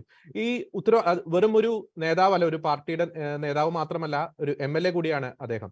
ഈ റിപ്പീറ്റ് ആയിട്ട് ഇത്തരത്തിലുള്ള അവഹേളനങ്ങൾ, രാജ്യദ്രോഹപരമായ പരാമർശങ്ങൾ, ഒരു സമുദായത്തെ അധിക്ഷേപിക്കുന്ന രീതിയിലുള്ള കാര്യങ്ങൾ ഒക്കെ ഉണ്ടാകുമ്പോൾ ഒരു ശക്തമായ ഒരു നിയമ നടപടിയിലേക്ക് കാര്യങ്ങൾ നീങ്ങേണ്ടതല്ലേ ശ്രീ ജോർജ് ജോസഫ്? പാമ്പ്ലാനി പിതാവിന്റെ ആ പ്രസ്താവന അതൊരു സമുദായത്തിന്റെ പ്രസ്താവനയല്ല. പിതാവ് കർഷകർക്ക് വേണ്ടിയിട്ടാണ് പറഞ്ഞത്. ആ പ്രസ്താവന ശരിക്ക് കൊണ്ടു പലർക്കും കേരള രാഷ്ട്രീയത്തിൽ വലിയ ചലനങ്ങൾ അതുണ്ടാക്കും. അതിൽ യാതൊരു സംശയമില്ല. കാരണം കർഷകർക്ക് വേണ്ടി ഇവിടെ ആരും ഒന്നും ചെയ്യുന്നില്ല. UDF, LDF എല്ലാ രാഷ്ട്രീയ സംഘടനകളും കേരളത്തിലുള്ളവര് അവരവർക്ക് വോട്ട് കിട്ടാൻ വേണ്ടി പല സന്ദർഭത്തില് കർഷകരെ പ്രലോഭിപ്പിച്ചുകൊണ്ടിരുന്നു. വന്ന് ഇപ്പൊ എവിടെ നിൽക്കുന്നു? ഞാൻ പല സന്ദർഭത്തിൽ പറഞ്ഞ കേരളത്തിലെ കർഷകര് ഈ 2, 3, 4 അല്ലെങ്കിൽ 2 ഏക്കർ 3, 4 ഏക്കർ അപ്പനും മക്കളൂടെ ചേർന്നാണ് റബ്ബർ വെട്ടുന്നത്. അപ്പൊ അതുങ്ങൾക്ക് ഒരു 250-300 രൂപ കിട്ടിയെങ്കിൽ മാത്രമേ സർവൈവ് ചെയ്യാൻ പറ്റുള്ളൂ. ആ യാഥാർത്ഥ്യം എത്രയോ നാൾ കൊണ്ട് നിലനിൽക്കുന്ന യാഥാർത്ഥ്യങ്ങളാണ്. പക്ഷേ 120-130 രൂപ കൂടുതൽ കിട്ടുന്നത്. കർഷകർ മാത്രമല്ല ഞാൻ പറയുന്നത്, ഈ റബ്ബർ തൊഴിലാളി അല്ല, റബ്ബർ കർഷകരെ മാത്രമല്ല ഞാൻ പറയുന്നത്. നെല്ലിന്റെ പ്രശ്നം കുട്ടനാട് എല്ലാ സമുദായക്കാരും ഉണ്ടല്ലോ. അവിടുത്തെ നെല്ല് അവർക്ക് എത്ര രൂപ നഷ്ടം വരുന്നുണ്ടോ ഒരു പറ നെല്ലില്, അതൊന്നും കോമ്പൻസേറ്റ് ചെയ്യാൻ പറ്റുന്നില്ല. KSRTCക്ക് എത്ര കോടി രൂപയാണ് സർക്കാർ ഓരോ മാസം കൊടുക്കുന്നത്? ഈ നെല്ല് കർഷകരുടെ 4-1 മതിയില്ലോ, കൊടുക്കുന്നില്ലല്ലോ. അതുപോലെ അടയ്ക്ക, മലബാർ ഏരിയയിൽ ഏറ്റവും കർഷകർക്ക് കൂടുതൽ വരുമാനം കിട്ടുന്ന അടയ്ക്കയാണ്, അതിന്റെ വിലയും താഴോട്ട് പോയി. തെങ്ങിന്റെ അവസ്ഥയെ നമുക്കറിയാം. അതെല്ലാം കൂടെ ചേർത്താണ് പിതാവ് അത് പറഞ്ഞത്. അത് റബ്ബർ കർഷകരുടെ പ്രശ്നം മാത്രമാണ് പറഞ്ഞതെന്ന് പറഞ്ഞ് 30 വെള്ളിക്കാശിന് ഒറ്റ കൊടുക്കും, 300 രൂപയ്ക്ക് ഒറ്റ കൊടുത്തു എന്നൊക്കെ ചില ചാനലിൽ ഇരുന്ന് പ്രസ്താവിച്ചപ്പം പുച്ഛം തോന്നുന്നു അവരോടൊക്കെ. എന്തൊരു വർത്തമാനമാണ് അത്? വിശകലനം ചെയ്യാൻ കേരളത്തിലെ രാഷ്ട്രീയക്കാർക്കോ അല്ലെങ്കിൽ സാമൂഹ്യ നിരീക്ഷകർക്കോ അല്ലെങ്കിൽ ഈ ചാനലിൽ വന്ന് പ്രസംഗിക്കുന്നവർക്ക് കഴിഞ്ഞില്ലല്ലോ. അതല്ലല്ലോ ഉദ്ദേശിച്ചത്. ഒരു രാഷ്ട്രീയ പാർട്ടിയോടും ചേർന്നുള്ള പ്രസ്താവനയല്ല. ഇപ്പൊ BJP-ക്കാരാണ് സഹായിക്കുന്നെങ്കിൽ അവരെ നമ്മൾ അങ്ങോട്ട് സഹായിക്കണം. കർഷകര് ആരാണ്? എത്രയോ വർഷം കൊണ്ട് കർഷകർ കഷ്ടപ്പെടുകയാണ്. അപ്പൊ അതുകൊണ്ട് അതൊന്നും വിലപ്പോവില്ല. KT ജലീൽ എന്ന് പറയുന്ന വ്യക്തി, അദ്ദേഹം ഒരു സമുദായത്തിന്റെ ഒരു ബിഷപ്പിന്റെ തല കാണില്ലെന്ന് പറഞ്ഞാൽ സർക്കാർ എന്ത് ചെയ്യണം? കൃത്യമായി കേസെടുക്കണ്ടേ? അപ്പൊ അതിന് ഒരു സോമോട്ട കേസല്ലേ എടുക്കുന്നത്. ഇവിടെ സ്വപ്ന സുരേഷും വിജേഷ് പിള്ളയും കൂടെ എന്തോ പറഞ്ഞെന്ന് പറഞ്ഞ് 2 പേർക്കെതിരായി കേരളത്തിൽ സോമോട്ട കേസെടുത്തതാണ്. ഒരു പാർട്ടിക്കാരന്റെ ഒരു ലോക്കൽ കമ്മിറ്റി മെമ്പറിന്റെ മൊഴി വാങ്ങിച്ചു. എത്ര suo motu case? KT Jaleel cantonment police സ്റ്റേഷനിൽ പോയി കേസെടുത്തിട്ടുണ്ടല്ലോ. അപ്പൊ ഇത് ഇങ്ങനെ ഉത്തരവാദിത്തമുള്ള ഒരു MLA, പ്രത്യേകിച്ച് ഒരു മാർക്സിസ്റ്റ് പാർട്ടി ചേക്കേറിയിരിക്കുന്ന ഒരു വ്യക്തി, ഒരു പിതാവിന്റെ തല കാണില്ല എന്ന് പറഞ്ഞാൽ സോമോട്ടായിട്ട് കേസ് ഹോം മിനിസ്ട്രി എടുത്തിരിക്കണം. അതിന് യാതൊരു സംശയമില്ല. അതാണ് ചെയ്യേണ്ടത്. പക്ഷെ അത് ചെയ്യുന്നില്ല. ഇതുവരെ അത് കേസ് എടുത്തിട്ട് കാണുന്നില്ല. അത് ഇനി അങ്ങോട്ട് പ്രസ്താവിക്കൊന്നും വേണ്ട. KT ജലീലിന്റെ വ്യാമോഹം ഒന്നും കേരളത്തിൽ നടക്കാൻ പോകുന്നില്ല. അതിനകത്ത് കർഷകരെന്ന് പറയുന്നത് അതേ ഉദ്ദേശിച്ചത് എല്ലാ സമുദായക്കാരും, മുസ്ലിം സമുദായം കൂടെ ചേർത്ത് തന്നെയാണ് പറഞ്ഞിരിക്കുന്നത്. അതുകൊണ്ട് അത് നേരത്തെ നമുക്കറിയാമല്ലോ പാലാ പിതാവിന്റെ ഒരു പ്രസ്താവനയോട് എങ്ങനെയാ പ്രതികരിച്ചതെന്ന്. അപ്പൊ രാഷ്ട്രീയമായി ഏത് പാർട്ടി ആയാലും ശരി കേരളത്തിലെ കർഷകരെ മിസ്യൂസ് ചെയ്ത് വർഷങ്ങളായിട്ട് മിസ്യൂസ് ചെയ്ത് അധികാരത്തിൽ കയറി നുണഞ്ഞ് സമ്പാദിച്ചുകൊണ്ടിരിക്കുകയാണ്. അതിനെന്തായാലും മാറ്റം വരും. പക്ഷെ ഇതിനകത്ത് രാഷ്ട്രീയപരമായി നോക്കുമ്പം കർഷകരെ കുറെ അധികം സംരക്ഷിച്ചു പോകുന്നതും അവരുടെ വോട്ട് വാങ്ങിച്ചത് കേരള കോൺഗ്രസ് ആണ്. കർഷകർക്ക് കുറെ അധികം ഗുണങ്ങൾ ചെയ്ത കേരള രാഷ്ട്രീയത്തിലെ UDF-ലും LDF-ലും ഇരുന്ന ഒരു പാർട്ടി തന്നെയായിരുന്നു കേരള കോൺഗ്രസ്. പക്ഷെ കേരള കോൺഗ്രസ് ഇപ്പം വളരെ കർഷകങ്ങളായി മാറിപ്പോയി. അതിന്റെ ഉന്നത സ്ഥലത്ത് അനിശ്ചിത നേതാവ് എഴുത PC ജോർജ് ഒറ്റപ്പെട്ടു. ബാലകൃഷ്ണപിള്ള മാറിപ്പോയി, അദ്ദേഹത്തിന്റെ മകനും ഒറ്റപ്പെട്ടു. അത് ഞാൻ പറയുന്ന കാരണം ഇതൊരു ക്രിസ്ത്യൻ സംഘടനയുടെ പാർട്ടിയല്ല കേരള കോൺഗ്രസ്. എല്ലാ ഇതിനകത്തുണ്ട്, എല്ലാ വിഭാഗത്തിലുള്ള മതക്കാരും ഇതിനകത്തുണ്ട്. അതുകൊണ്ട് പാമ്പ്ലാനി പിതാവിന്റെ നേതൃത്വത്തില് അല്ലെങ്കിൽ അദ്ദേഹം വിചാരിക്കുന്ന പോലെ കേരളത്തിലെ കർഷകർ ഒരു പാർട്ടി വന്നാൽ അത് ഇടതുപക്ഷമായാലും ശരി വലതുപക്ഷമായാലും ശരി ആ കർഷകരെ താങ്ങാതെ കേരളത്തിൽ അധികാരത്തിൽ വരില്ല എന്നാണ് എന്റെ ഒരു കണക്കൂട്ടല്. അതിന് ഇപ്പം BJP സപ്പോർട്ട് ചെയ്യുകയാണെങ്കിൽ അവര് കർഷകർക്ക് ഉപകാരപ്രദമായ എന്തെല്ലാം കാര്യങ്ങൾ ചെയ്യുന്നുണ്ടോ എന്ന് നോക്കും. അവരാണ് കർഷകരെ സഹായിക്കുന്നതെങ്കിൽ വോട്ട് കൊടുക്കുന്നതിന് എന്താ തടസ്സം? നോർത്ത് ഈസ്റ്റേൺ സ്റ്റേറ്റില് ക്രിസ്ത്യൻ ഡോമിനേഷനുള്ള ത്രിപുരയിലും നാഗാലാൻഡിലൊക്കെ BJP ആയിട്ട് ചേർന്ന് ഭരണം കൊണ്ടുപോവുകയാണ്. അവിടുത്തെ കർഷകർക്ക് ഒത്തിരി ഗുണങ്ങൾ കിട്ടിയിട്ടുണ്ട്. നമുക്ക് ഇവിടെ ആരോടും എതിർപ്പില്ല, ഒരു രാഷ്ട്രീയ പാർട്ടിയോടും എതിർപ്പില്ല. പക്ഷെ ഞാൻ കർഷകരുടെ മകനാണ്, അതുകൊണ്ടാണ് ഇങ്ങനെ സംസാരിക്കുന്നത്. കർഷകരുടെ ഗുണം ചെയ്യുന്ന കാര്യങ്ങൾ 10, 40, 50 വർഷം കൊണ്ട് സഫർ ചെയ്യുകയാണ്. അതുകൊണ്ട് അതിനൊരു പരിഹാരം ഉണ്ടാക്കുന്നത് ഇന്ത്യയിലേക്ക് റബ്ബർ ഇമ്പോർട്ട് ചെയ്യുന്നത് കുറച്ചാൽ തീർച്ചയായിട്ടും ഇവിടെ വില കയറും. കേരളത്തിലെ മാറി മാറി UDF LDF വന്നല്ലോ. റബ്ബർ ഉൽപ്പാദിപ്പിക്കുന്ന കേരള കർഷകർ ഒരു ടയർ ഫാക്ടറി, ഇന്ത്യയിലെ മുഴുവൻ സംസ്ഥാനങ്ങൾക്ക് നമുക്ക് ടയർ കൊടുക്കാമല്ലോ, ഇവിടെ ഉൽപ്പാദിപ്പിക്കുന്നുണ്ടല്ലോ. എന്താ അങ്ങനെ ഒരു നടപടിയിലോട്ട് പോകാത്ത? അത് ചെയ്തിട്ടില്ല. ഇവിടെ ഉൽപ്പാദിപ്പിക്കുന്ന സാധനങ്ങൾക്കെല്ലാം നമുക്ക് മാർക്കറ്റ് ചെയ്യാൻ വളരെ ഈസിയാണ്. റബ്ബർ ഞാൻ ഡൽഹിയിലും മറ്റൊരിടത്ത് പോകുമ്പോൾ ഹരിയാനയിലുള്ള കർഷകര്, ഡൽഹിയിലെ പഞ്ചാബിലുള്ള അവിടുത്തെ കർഷകര് ചില ഫാക്ടറികൾ നടത്തുന്നുണ്ട്. ഒറിജിനൽ ലാറ്റക്സ് കിട്ടാൻ എന്താ മാർഗം എന്ന് എൻ്റെ അടുത്ത് ചോദിക്കുക. അവർക്കത് കിട്ടുന്നില്ല. അപ്പൊ ഇത് ഗവൺമെന്റ് അവഗണിച്ചു കിടക്കുന്ന കർഷകർക്കുണ്ടാകുന്ന ബുദ്ധിമുട്ടുകൾ മനസ്സിലാക്കാൻ ഒരു UDF ഉണ്ടായിരുന്നില്ല, ഒരു LDF ഉണ്ടായിരുന്നു. വ്യക്തമാണ്. വ്യക്തമാണ്. കർഷകരുടെ പ്രശ്നങ്ങൾ മനസ്സിലാക്കാൻ നിലവിലെ ഭരണ സംവിധാനങ്ങൾക്ക് സാധിച്ചിട്ടില്ല എന്നൊരു ആശങ്കയാണ് ശ്രീ ജോർജ് ജോസഫ് പങ്കുവച്ചത്. നമ്മുടെ ചർച്ചയുടെ ലാസ്റ്റ് റൗണ്ടിലേക്ക് വരുമ്പോൾ ശ്രീ PC ജോർജ്, പലപ്പോഴും ചില സത്യങ്ങൾ എടുത്ത് ഭീഷണിപ്പെടുത്തുന്ന ഒരു കാര്യം അങ്ങേക്കറിയാം. കഴിഞ്ഞ വർഷം അങ്ങ് നടത്തിയ ഒരു പ്രസംഗവുമായി ബന്ധപ്പെട്ട് പലതവണ അങ്ങേക്കെതിരെ കേസെടുത്തു. ഏറ്റവും ഒടുവിൽ നിയമ സംവിധാനത്തിന്റെ ഭാഗത്തു നിന്ന് അങ്ങേക്ക് നീതി ലഭ്യമായി ജാമ്യം ലഭിക്കുന്ന അവസ്ഥ. പാലാ പിതാവിനെതിരെ കേസെടുക്കുന്നു. ഇപ്പോൾ ഈ പാമ്പ്ലാനി പിതാവിന്റെ കേസെടുത്തില്ലെങ്കിൽ പോലും ഈ തെരഞ്ഞെടുപ്പ് കമ്മീഷനിൽ ഒരു പരാതി കൊടുത്തതായി അറിയാൻ സാധിക്കുന്നു. അത്തരത്തിൽ ഒരു കേസ് നടക്കുന്നു. മറുസൈഡിൽ ഈ സ്വപ്ന സുരേഷ് പോലുള്ള വ്യക്തികൾ സർക്കാരിനെതിരെ ആരോപണം ഉന്നയിക്കുമ്പോൾ ആൾക്കെതിരെ കേസെടുക്കാൻ വല്ലാത്തൊരു വെമ്പലാണ്. ഇത്തരത്തിൽ ഈ ഒരു കേസെടുത്ത് ഈ സത്യം വിളിച്ചു പറയുന്നവരെ കേസെടുത്ത് നിശബ്ദമാക്കുന്ന ഒരു പ്രവണത, അത് ഈ രണ്ടാം പിണറായി സർക്കാരിന്റെ കാലത്തിൽ കൂടുതൽ ഒരു ശക്തി പ്രാപിച്ച ഒരു ട്രെൻഡ് അല്ലേ ശ്രീ PC ജോർജ്? ഞാൻ വളരെ പ്രധാനപ്പെട്ട കാര്യമാണ്. എന്നെ പറ്റിയുള്ള കാര്യമൊന്നും പറയുന്നില്ല. 9 പ്രാവശ്യം എന്നെ പിടിച്ചുകൊണ്ട് പോയതാ. എല്ലാ പ്രാവശ്യവും ബഹുമാനപ്പെട്ട കോടതി, ഇന്ത്യൻ നീതിന്യായം കോടതി വളരെ ശക്തമായി ഇടപെട്ടുകൊണ്ട് ഒരു പ്രശ്നം എനിക്കുണ്ടായില്ല. ഇതിനകത്ത് പ്രധാനപ്പെട്ട ഒരു കാര്യം പറയേണ്ടത് എന്നറിയോ? ജോർജ് ജോസഫ് ഒരു കാര്യം പറഞ്ഞു. ഈ കേരള കോൺഗ്രസ് ജന്മം മുതൽ വളരെ ശക്തമായി നിന്നിരുന്നെങ്കിൽ ചില മാറ്റങ്ങൾ ഉണ്ടായിരുന്നു. സത്യമാണ്. അതായത് റബ്ബറിന് വിലസ്ഥിരത ഫണ്ട് 150 രൂപ പ്രഖ്യാപിച്ച ബഹുമാനായ KM മാണിയാണ്. ഈ കഴിഞ്ഞ നിയമസഭാ തെരഞ്ഞെടുപ്പിൽ CPM-ഉം മാണി, അതായത് ജോസ് കെ മാണി ചേർന്ന് മുന്നണിയുടെ തെരഞ്ഞെടുപ്പ് പ്രകടന പത്രിക എഴുതി വെച്ചിരുന്നു 250 ആക്കും വിലസ്ഥിരത ഫണ്ട്. ആക്കിയോ? ഇല്ലല്ലോ. അപ്പൊ എവിടെയാ കുഴപ്പം? ഈ രാഷ്ട്രീയ അതുകൊണ്ടേ ഇപ്പൊ നമ്മുടെ നോബൽ മാത്യു ഇരിപ്പുണ്ട്. നോബൽ മാത്യു കേരള കോൺഗ്രസ്സുകാരനാണ് എന്നെ പോലെ. ഞാൻ കേരള കോൺഗ്രസ് ജനറൽ സെക്രട്ടറി ആയിരുന്നപ്പോ കോട്ടയം ജില്ലയിലെ KICയുടെ ഇലക്ഷൻ തരുമ്പോ ഞാൻ റിട്ടേണിംഗ് ഓഫീസറായിട്ടാണ് നോബൽ മാത്യു KICയുടെ ജില്ലാ പ്രസിഡന്റ് ആക്കിയത്. ഏറ്റവും ശക്തമായ പ്രവർത്തനം നടത്തിയ മാന്യനായ ഒരു കേരള കോൺഗ്രസ്സുകാരനായിരുന്നു നോബൽ മാത്യു. മനസ്സിലായില്ലേ? അപ്പൊ അവരൊക്കെ ഇപ്പൊ പിടിച്ചു പോയി. ഇപ്പൊ കേരള കോൺഗ്രസിന് സാധനം ഇല്ലെന്നായി. ആ കേരള കോൺഗ്രസ് സംസ്കാരം പോയി. കേരള കോൺഗ്രസ് KM മാണിയുടെ കാലം, KM മാണി അവസാനം ഞാൻ കുറ്റപ്പെടുത്തുന്നില്ല, മോശമായി. അപ്പൊ ഇനി എന്നാ മാർഗം? അതിന് ഈ സമുദായം ഒന്നും പറഞ്ഞിട്ട് കാര്യമില്ല. നമുക്ക് ഇവിടുത്തെ നിഷ്പക്ഷമായ ജനവിഭാഗങ്ങളെ ഒരുമിച്ച് കൂട്ടിക്കൊണ്ട് മുന്നോട്ട് പോകണം. ഇവിടെ അങ്ങനെ ഒരുമിച്ച് മുന്നോട്ട് പോകുമ്പോൾ കേസെടുത്ത് ഭീഷണിപ്പെടുത്തു എന്ന് പറഞ്ഞാൽ ആര് ഭയപ്പെടാനാണ്? ഞാൻ ചോദിക്കട്ടെ, ഇപ്പൊ പിണറായി വിജയൻ കേസെടുത്തിട്ട് ഇപ്പൊ എവിടെ പോയി? എഴുതിയിട്ടോ? വലിയ താമസമില്ലാതെ പിണറായി വിജയനും മകനും മകളും ഭാര്യ എല്ലാം കൂടെ ജയിലിലോട്ട് പൊക്കോളും. നിങ്ങൾ പേടിക്കേണ്ടെന്ന്. അതിനുള്ള നടപടി ഫാരിസ് അബൂബക്കർ ഈ ലോകം കണ്ട ഏറ്റവും വലിയ കൊള്ളക്കാരനല്ലേ? 20,000 കത്തോലിക്കന് ഷെയർ. അതുകൊണ്ടാണ് ഞാനിത് പറയുന്നത് സക്കീന. 20,000 കത്തോലിക്കന് ഷെയർ ഉണ്ടായിരുന്നു ദീപപത്രം. ഒരു സുപ്രഭാതത്തിൽ അതിന്റെ ഉടമ ഫാരിസ് അബൂബക്കറായി. ഒന്ന് ആലോചിച്ച്. വൃക്ക കച്ചവടം കൊണ്ട് നടന്നവനവൻ, വൃക്ക കച്ചവടക്കാരൻ. അത് തന്നെയാണോ 2005 ആ ദീപിക അവന്റെ സ്വന്തമാകുന്നത്? 20,000 കത്തോലിക്കന്റെ സാധനം. ഇവനെന്താ? ഇവനെ ഒരു അതിന്റെ ഒരു 10 വർഷം മുമ്പ് കോഴിക്കോട് കൂടി നമ്മുടെ ഈ റേഷൻ കാർഡിനൊക്കെ കവർ, ഒരു പല കവർ, അതുപോലെ കവർ ഉണ്ടാക്കി തമിഴ്നാട്ടിൽ നിന്ന് ഉണ്ടാക്കി കൊണ്ട് കച്ചവടം നടത്തിക്കൊണ്ട് വീട് കയറി കച്ചവടം നടത്തിയിരുന്ന ഫാരിസ് അബൂബക്കർ. അവനാണ് ഇതുപോലെ കോടാനുകോടിയുടെ ആളായത്. എങ്ങനെയായി? ഇതൊക്കെ തീവ്രവാദ ഫണ്ടാണ്. KT ജലീലും ഫാരിസ് അബൂബക്കറും അതുപോലെ ഇപ്പൊ ജയിലിൽ കിടക്കുന്ന കുറെ ആളുകൾ ഉൾപ്പെടെ ഇതെല്ലാം ISI ഭീകര സംഘടനയുടെ ആളുകളാണ്. ആ ഭീകര സംഘടന പ്രവർത്തനങ്ങൾ എപ്പോഴും ക്രിസ്ത്യൻ വിരുദ്ധമാണ്. കാരണം എന്താന്ന് വെച്ചാൽ ഇന്ത്യയെ സംബന്ധിച്ചിടത്തോളം ക്രിസ്ത്യാനികൾ വളരെ ന്യൂനപക്ഷമാണ്. അവരെ അടിച്ചങ്ങ് തീർത്ത് കളയാം.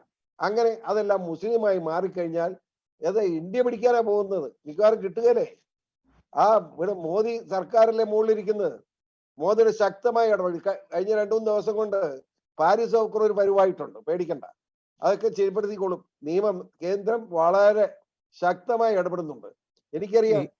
ഫാരിസിന്റെ അടുത്ത് ഈ കേന്ദ്ര ഏജൻസികൾ വരുമ്പോൾ പിണറായിയുടെ ഒരു നെഞ്ചെടുപ്പ് കൂടുന്നതായിട്ട് അങ്ങേക്ക് തോന്നുന്നുണ്ടോ? നെഞ്ചെടുപ്പല്ല, നെഞ്ചില്ലല്ലോ, തീർന്നിട്ടുണ്ട്. ധൈര്യമായിട്ടിരുന്നു. നെഞ്ചെടുപ്പോ? എന്റെ കണക്ക് ഞാൻ പറഞ്ഞല്ലോ, മാർച്ച് 31. ചിലപ്പോ 5-6 ദിവസം നീണ്ടായി. ഇയാളും ജയിലിൽ പോകും. ഒരു സംശയം വേണ്ട.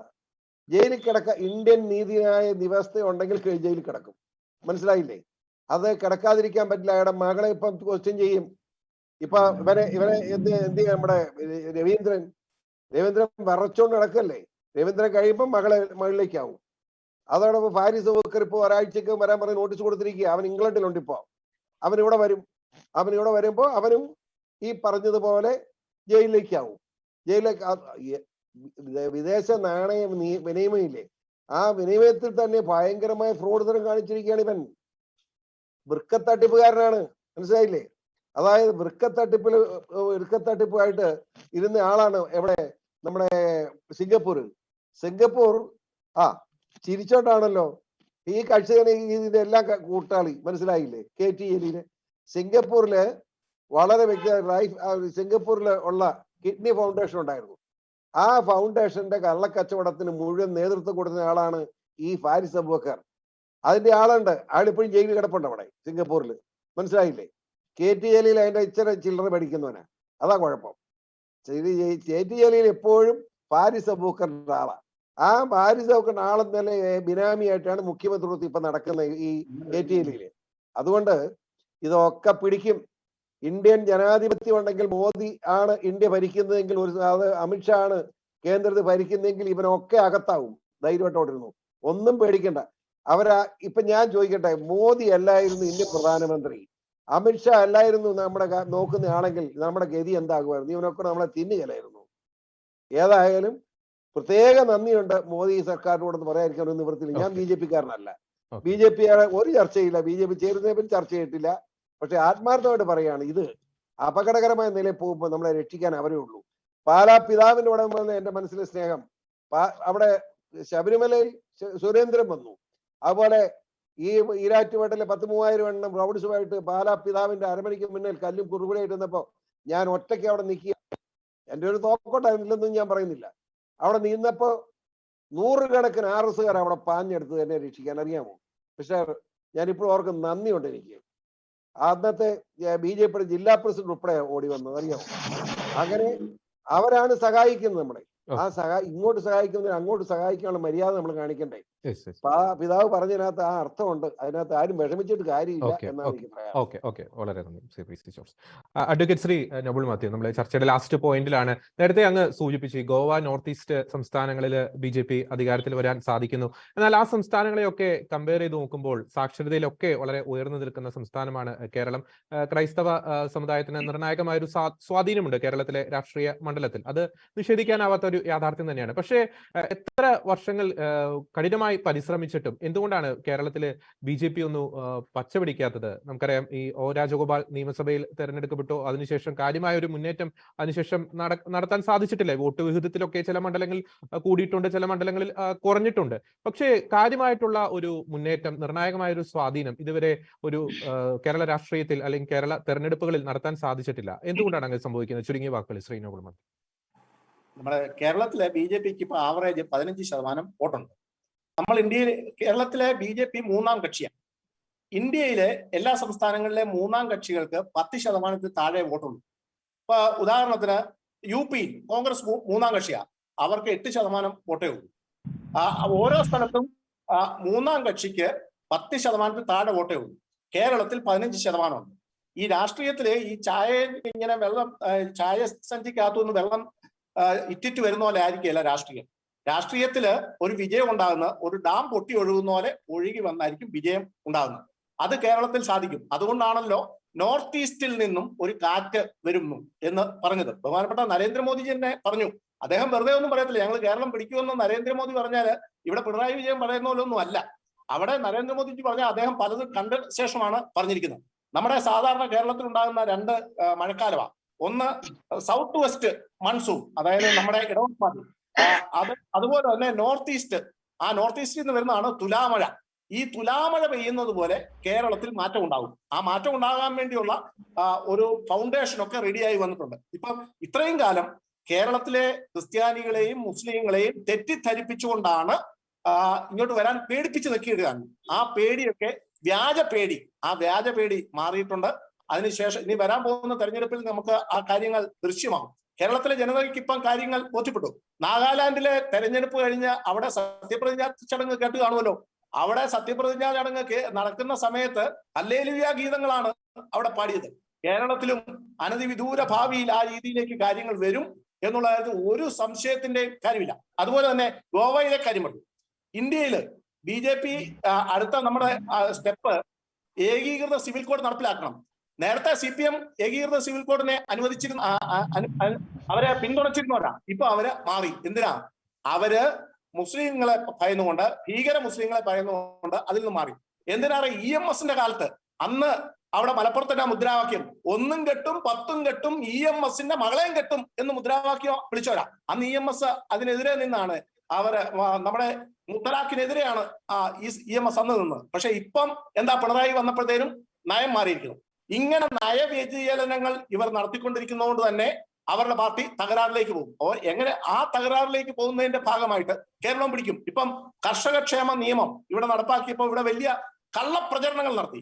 ആ കള്ളപ്രചരണങ്ങൾ നടത്തിയത് കൊണ്ട് അതിന് തൽക്കാലം നമ്മൾ പിൻവലിക്കേണ്ടി വന്നു. രാഷ്ട്രീയത്തിൽ അങ്ങനെയാണ്, ഒരടി പിന്നോട്ട് വെക്കും, 2 അടി മുന്നോട്ട് പോകും. അങ്ങനെയാണ്. അങ്ങനെ അടിവെച്ച് നമ്മൾ മുന്നോട്ട് പോകും. ആ കർഷകക്ഷേമ നിയമത്തിൽ എനിക്കൊരു സജഷൻ ഉണ്ട്. സജഷൻ ഇതാണ്: ആ കർഷകക്ഷേമ നിയമത്തിന്റെ ഡെഫിനിഷൻ ക്ലോസിൽ അതിനകത്ത് റബ്ബറിനെ കാർഷിക ഉൽപ്പന്നമായിട്ട് പ്രഖ്യാപിക്കണം. അങ്ങനെ പ്രഖ്യാപിച്ചാൽ തന്നെ നമുക്ക് വലിയ മാറ്റങ്ങൾ ഉണ്ടാകാൻ സാധിക്കും. ആസിയാൻ കരാർ വന്നപ്പോൾ അതിൻ്റെ അകത്ത് റബ്ബറിനെ ഇൻഡസ്ട്രിയൽ ഇൻപുട്ട് ആയിട്ടാണ് പ്രഖ്യാപിച്ചത്. അതുകൊണ്ടാണ് റബ്ബർ ഇപ്പം യഥേഷ്ടം ഇറക്കുമതി ചെയ്യാൻ സാധിക്കുന്നത്. അതേസമയം അഗ്രികൾച്ചർ പ്രൊഡ്യൂസ് ആണെങ്കിൽ 100% ഇമ്പോർട്ട് ഡ്യൂട്ടി കൊടുക്കണം. അങ്ങനെ കൊടുക്കുമ്പോൾ റബ്ബറിന്റെ കൊടുക്കേണ്ടി വരുമ്പോൾ റബ്ബറിന്റെ വില സ്വാഭാവികമായിട്ട് ഉയരും. ഇത് ഉയരാതിരിക്കുന്നതാണ് ഇന്ത്യയിലെ 9 റബ്ബർ ഫാക്ടറികൾ.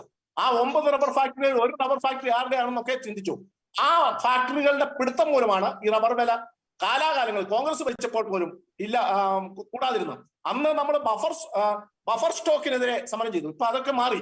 അങ്ങനെ മാറിയപ്പോൾ ഇവിടെ പുതിയ കാർഷിക നിയമം അടുത്ത പ്രാവശ്യം വരുമ്പോൾ അതിൻ്റെ അകത്ത് ആ റബ്ബറിന്റെ ഡെഫിനിഷൻ ക്ലോസ് മാറ്റം വരണം. അതിനെ പറ്റി MLA-മാർ MP-മാർ കേരളത്തിൽ നിന്നും ഉണ്ടാവണം.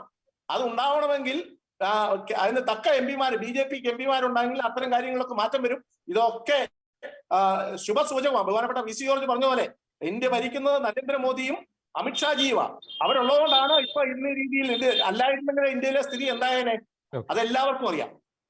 ഈ ജലീല് ബേസിക്കലി അദ്ദേഹം ഒരു മുസ്ലിം ഭീകരവാദി എന്നതിലപ്പുറം ഒരു ക്രിസ്ത്യൻ വിരോധിയാണ്. ആ ക്രിസ്ത്യൻ വിരോധം അത് രാഷ്ട്രീയത്തിൽ പാടില്ല. അപ്പൊ നമുക്കൊക്കെ മുസ്ലിം വിരോധം പാടുന്നു, അല്ലെങ്കിൽ നമുക്കൊക്കെ ഹിന്ദു വിരോധം പാടുന്നു. അങ്ങനെ പാടില്ല. നമുക്ക് ആരോടും വിരോധമില്ല. Appeasement to none. ആരോടും പ്രത്യേക വിരോധമില്ല, ആരോടും പ്രത്യേക അനുഭാവമില്ല. ആ രീതിയിൽ വേണം രാഷ്ട്രീയത്തിൽ നിൽക്കാൻ. പക്ഷെ ജലീലിന്റെ രാഷ്ട്രീയം, ഉള്ളിന്റെ ഉള്ളിൽ നിന്ന് വരുന്ന ആ രാഷ്ട്രീയം അവസാനിച്ചില്ല. അത് ജലീലിൽ തന്നെ നഷ്ടമാകാൻ പോവാ. ഇപ്പൊ വരാൻ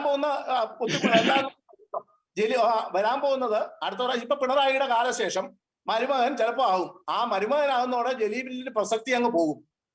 മരുമകൻ ഇപ്പൊ ഉയർന്നു വന്നപ്പോഴാണല്ലോ ഷംസീറിനെ വെട്ടിയൊക്കെ കഥ എല്ലാവർക്കും അറിയാം. അതുകൊണ്ട് ജലീലിന്റെ പ്രസക്തി അധികം താമസിയാതെ പോവുക. അന്ന് ഈ ജലീലിനും ചിലപ്പോ ഈ BJP ആശ്രയിക്കേണ്ടി വരും. അന്ന് വരും എന്നാണ് എനിക്ക് പറയാനുള്ളത്. ആരൊക്കെ BJPയെ ചീത്ത പറഞ്ഞാലും, ആരൊക്കെ നരേന്ദ്രമോദിയെ ചീത്ത പറഞ്ഞാലും അവർക്കൊക്കെ നരേന്ദ്രമോദിയുടെ കാൽക്കൽ വീണ് സംരക്ഷണത്തിന് വരേണ്ട സാഹചര്യം ഉണ്ടാവും. അതും ജലീൽ ഓർത്തിരുന്നാൽ നല്ലത് എന്നുകൂടെ പറയാൻ ഞാൻ ഈ അവസരം വിനിയോഗിക്കുന്നു. ഓക്കെ, ശ്രീ കെവിൻ പീറ്റർ, ശ്രീ നോബിൾ മാത്യു പറഞ്ഞു കേരളത്തിൽ ഒരു BJP മുന്നേറ്റത്തിന് ഒരു ഫൗണ്ടേഷൻ ഒരുങ്ങിക്കഴിഞ്ഞു. നമ്മൾ പലപ്പോഴും കേട്ടിട്ടുണ്ട് നിങ്ങൾ എന്നെ കമ്മ്യൂണിസ്റ്റ് ആക്കി. ഈ കേരളത്തിലെ നിലവിലെ സാഹചര്യം വെച്ച് നോക്കുമ്പോൾ നമുക്കറിയാം ഏറ്റവും ഒടുവിൽ നടന്ന ഈ കക്കുകളി നാടകത്തിനെതിരെയുള്ള ഒരു പ്രക്ഷോഭം ക്രൈസ്തവർ ഒറ്റയ്ക്കാണ് ആ ഒരു പ്രക്ഷോഭം മുന്നോട്ട് കൊണ്ടുപോകുന്നത്. ഈ പറഞ്ഞ രാഷ്ട്രീയ കക്ഷികളോ ഇടതുമാരോ വലതുമാരോ ഒന്നും അതിനെതിരെ പ്രതികരിക്കുന്നില്ല.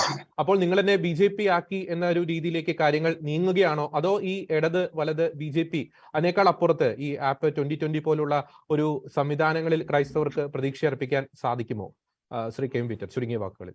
ഇവിടുത്തെ ഉണ്ടായിക്കൊണ്ടിരിക്കുന്ന രാഷ്ട്രീയ മാറ്റം എന്ന് പറഞ്ഞാൽ ശരിക്കും മനം മടുത്തിട്ടുള്ള ഒരു രാഷ്ട്രീയ മാറ്റം തന്നെയാണ്. ഇനി ഇവിടെ നടന്നുകൊണ്ടിരിക്കുന്ന എല്ലാ കാര്യങ്ങൾ കണ്ട് മനസ്സിലാക്കുന്ന ഒരു ജനറേഷനാണ് ഇപ്പൊ ഇവിടെ ഉള്ളത്. അതുകൊണ്ട് തന്നെ ഇനി പഴയതുപോലുള്ള കളികളൊന്നും നടക്കില്ല. ക്രിസ്ത്യാനിക്ക് എവിടുന്നാണോ സഹായം കിട്ടുന്നത് അവരെ തിരിച്ചു സഹായിക്കാൻ തയ്യാറാവണം. അതോടൊപ്പം തന്നെ അവസരത്തിനൊത്ത് BJPക്ക് ഉയരാൻ സാധിക്കണം. തൊട്ടപ്പുറത്ത് അണ്ണാമല കാഴ്ചവെക്കുന്ന പ്രകടനങ്ങളെല്ലാം നാം കാണുന്നതാണ്. അപ്പോ അവസരത്തിനൊത്ത് ഇവർക്ക് മാറാൻ കഴിയണം. ഇപ്പോൾ ഉള്ള കാര്യം തുറന്നു പറയാം. ഇപ്പോൾ BJPയോട് ഒരു വിഭാഗം ക്രിസ്ത്യൻസിന് വളരെയധികം താല്പര്യമുണ്ട്, ഇഷ്ടമുണ്ട്. അതിന് കടപ്പെട്ടിരിക്കുന്നത് കേന്ദ്ര സർക്കാരിന്റെ ഭരണവും ആ ഭരണ നേട്ടങ്ങളും രാജ്യത്തുണ്ടായ മാറ്റങ്ങളും രാജ്യത്തിന് പൊതുവിൽ ലോകത്ത് കിട്ടിയ സ്വീകാര്യതയും ഇന്ത്യൻ പൗരത്വത്തിന് ഉണ്ടായ വിലയും ഒക്കെ തന്നെയാണ്. അതിൽ ഒരു വലിയൊരു ഭാഗമൊന്നും കേരളത്തിലെ BJP നേതൃത്വത്തിന് അവകാശപ്പെടാനില്ല. ആ കേന്ദ്ര ഭരണത്തിന്റെ മോദിജിയുടെ കീഴിലുള്ള അല്ലെങ്കിൽ അമിത്ഷാജിയുടെ കീഴിലുള്ള ആ ഒരു ഭരണത്തോടുള്ള താല്പര്യമാണ് കൂടുതലും ക്രിസ്ത്യാനികൾ അടുത്തിരിക്കുന്നത്. ആ അവസരം വിനിയോഗിച്ചുകൊണ്ട് അവസരത്തിനൊത്ത് ഉയരാൻ കഴിഞ്ഞാൽ തീർച്ചയായിട്ടും അത് രണ്ടു കൂട്ടർക്കും ഗുണമുണ്ടാവും എന്ന് തന്നെയാണ്. മറ്റൊന്ന് കൂടെ കണക്കിലെടുക്കേണ്ടത്, എല്ലാ രാഷ്ട്രീയ പ്രസ്ഥാനങ്ങളിലും ബുദ്ധിപൂർവം പൊളിറ്റിക്കൽ ഇസ്ലാമിന്റെ ആളുകൾ കടന്നെത്തിയിട്ടുണ്ട്. അത് 2020-ലായാലും ആം ആദ്മിയിലായാലും അത് ഇപ്പം എല്ലാം കേരള കോൺഗ്രസ് ആകട്ടെ, കമ്മ്യൂണിസ്റ്റ് പാർട്ടി ആകട്ടെ, കോൺഗ്രസ് ആകട്ടെ, എല്ലായിടത്തും അവർ എത്തിച്ചിട്ടുണ്ട്. അവൾ വളരെ ബുദ്ധിപൂർവ്വം തന്നെയാണ് അവർ ആൾക്കാരെ അതിലേക്ക് കടത്തിവിടുന്നത്. അതിനവർ പല തക്കിയകളും അവർ ഉപയോഗിക്കും. അപ്പം അത്തരത്തിലുള്ള തക്കികളിൽ വീണു പോകാതിരിക്കാൻ BJP നേതൃത്വം ശ്രമിക്കുകയും ചെയ്യട്ടെ കേരളത്തില്. അപ്പൊ അതാണ് എനിക്ക് പറയാനുള്ളത്. ഇപ്പോഴത്തെ കാലഘട്ടത്തിന്റെ ആ ഒരു ട്രെൻഡ് മനസ്സിലാക്കിക്കൊണ്ട് BJP നേതൃത്വം ഉയരണം. അത് മനസ്സിലാക്കിക്കൊണ്ട് തന്നെ ബുദ്ധിപൂർവ്വം ക്രിസ്ത്യാനികൾ ചിന്തിക്കണം. നമ്മൾക്ക് ഈ മണ്ണിലെ നിലനിൽപ്പാണ് നമ്മുടെ ആവശ്യം. ചർച്ചയിൽ പങ്കുവച്ച ആശയങ്ങൾ arch bishop Mar Joseph Pamplany പങ്കുവച്ചത് ഒരു സമുദായത്തിന്റെ വികാരം മാത്രമല്ല, ഒരു നാടിന്റെ വികാരം കൂടിയാണ്. നിലവിലെ ഭരണ സംവിധാനങ്ങളിൽ അല്ലെങ്കിൽ നിലവിലെ രാഷ്ട്രീയ സാഹചര്യങ്ങളിൽ കേരളത്തിലെ വലിയൊരു ബഹുഭൂരിപക്ഷം ജനങ്ങൾ മടുത്തിരിക്കുന്നു. മറ്റൊരു ഓൾട്ടർനേറ്റീവ് ഓപ്ഷൻ അവർ തേടിക്കൊണ്ടിരിക്കുന്നു. ഒപ്പം തന്നെ KT ജലീൽ എന്ന മുൻ സിമി പ്രവർത്തകനെതിരെ ശക്തമായ ഒരു പ്രതിഷേധമാണ് ഈ ചർച്ചയിൽ ഉയർന്നത്. ഈ ചർച്ചയിൽ വളരെ സജീവമായി പങ്കെടുത്ത Shri George Joseph, Shri Kevin Peter, advocate Noble Mathew, Shri PC George, 4 പേർക്കും നന്ദി.